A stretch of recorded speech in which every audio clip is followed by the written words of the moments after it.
Hey guys, Piers here. Now today is one of those videos that will really make you angry and frustrated. And honestly it should, because this is the government once again failing at the most basic task that they have, and that is delivering homes for Aussies. Aussies that actually need a place to live. I wasn't even going to make a video on this at first, okay? But I saw one article, I saw another thing in the media. I'm getting asked by people here on the YouTube channel. I've got members and clients and just people in the public asking me all the time what's actually going on, and I'm seeing it all over the newspaper. I read article after article after article, then I watch another video and then another. When I stacked all of it together, yes, it is totally shocking, and you guys deserve to hear the truth. So I'm going to share that clear picture with you today. Now this is just not one failure, not just one delay, but this is a pattern. A pattern of the government telling Aussies that help is on the way, while the actual housing supply keeps falling apart behind the scenes. So I pulled all of this together today, and I decided that I had to come on here and show you what's really going on behind the scenes as a property insider. And by the end of this video, I want you to ask yourself one simple question. Does the government actually have a plan, or are they just hoping Aussies don't catch on? Stick with me, because once you see the examples back to back, you can't unsee them. And real quick one, if you want an honest breakdown of what's actually happening in property and the economy, make sure you subscribe. I do these daily updates every single day. Hit subscribe so you never miss an update. Alright, let's get into it. Let's start with Sydney, because this one should scare you. The New South Wales government, through its own development arm Lancome, had plans to place up to 1,500 new homes across Western Sydney. These were not hypothetical ideas. These were real projects in areas like Tallawong, Rootill and Austell, for example, areas that desperately need affordable housing. And then quietly, without a press conference, without a headline, those projects disappeared. Lancome ditched them. They removed the projects from their websites and replaced them with a simple line saying development was no longer proceeding because it was not commercially feasible. Think about that for a second.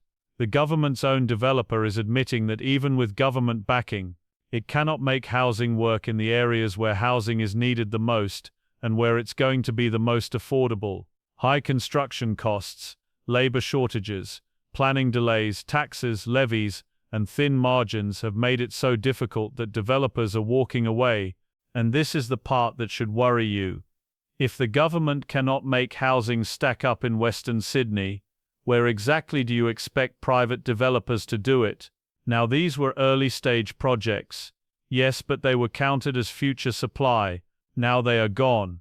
That is hundreds of families who were meant to live there pushed back into the already broken rental market. And instead of owning that failure, the response is silence. Now let's talk about AEN here in New South Wales, because this one perfectly exposes how housing promises are being inflated on paper. For years AEN has been talked about as a major growth area capable of delivering up to about 13,000 new homes. That number has been referenced in planning documents, strategy papers, and broader housing supply narratives. But here's the reality. Right now, only 2,500 homes are actually allowed to proceed. The New South Wales government has imposed a hard dwelling cap because the infrastructure simply isn't there.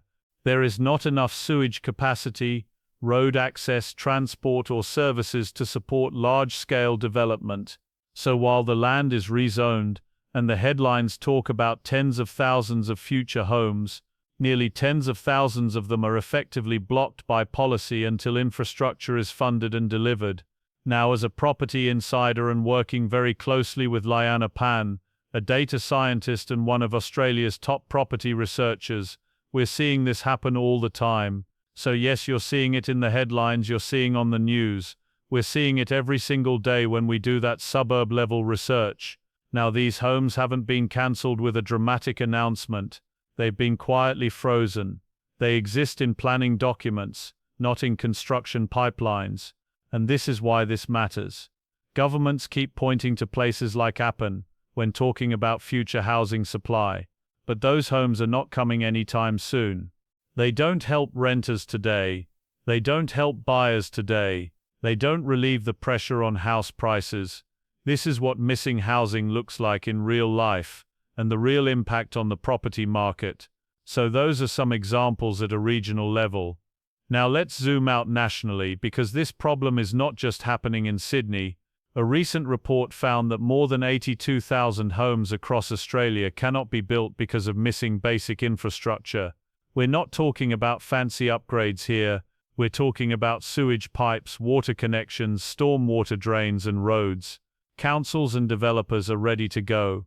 The land is zoned. Demand is there. But without enabling infrastructure, construction simply cannot begin. In southwest Sydney alone, more than 23,000 homes are stuck because sewage and transport capacity has not been delivered. Now, across growth areas nationally, this bottleneck is now one of the biggest barriers to housing supply. And this exposes the core failure. Governments announce housing targets without sequencing the infrastructure properly. They promise homes first and worry about pipes, roads, and services later. When the infrastructure does not show up, housing gets capped, delayed, or even cancelled. So when people ask why rents keep rising and prices are not cooling down, this is why the supply everyone keeps talking about is not actually reaching the ground. Now, when you step back and look at these three examples together, a pattern becomes impossible to ignore. Homes are being promised without viable delivery pathways. Developers are walking away because projects do not stack up. Infrastructure is lagging years behind recent zoning announcements. And when things fall apart, the response is more spin and more silence. It generally feels like the government wanted to distract Aussies with big numbers, long timelines, hoping people wouldn't connect the dots until it was too late. Mr. Speaker, this is a future fund that will give more Australians a future. But here is the reality.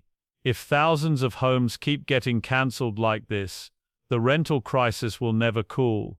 It will never improve. Prices will not cool down and allow people to get onto the property ladder. Families will get squeezed harder and home ownership will drift further and further out of the reach of everyday Aussies. Housing is not a luxury. It is a basic human need. And right now it feels like the people trusted to fix this crisis do not have a real plan to do it. So I want to hear from you. I generally read all of the comments here. Do you think the government actually has a strategy to fix the housing crisis? Or does it feel like they're just buying time with headlines and promises while the system keeps breaking underneath? Drop your thoughts in the comments. I read them all. And if you want to stay a property insider and actually understand what's happening beyond the spin, make sure you subscribe and hit the bell so you don't miss one of my daily updates. This is your daily property update, helping you stay informed so you can make smarter decisions in a broken system. I'll see you guys at the next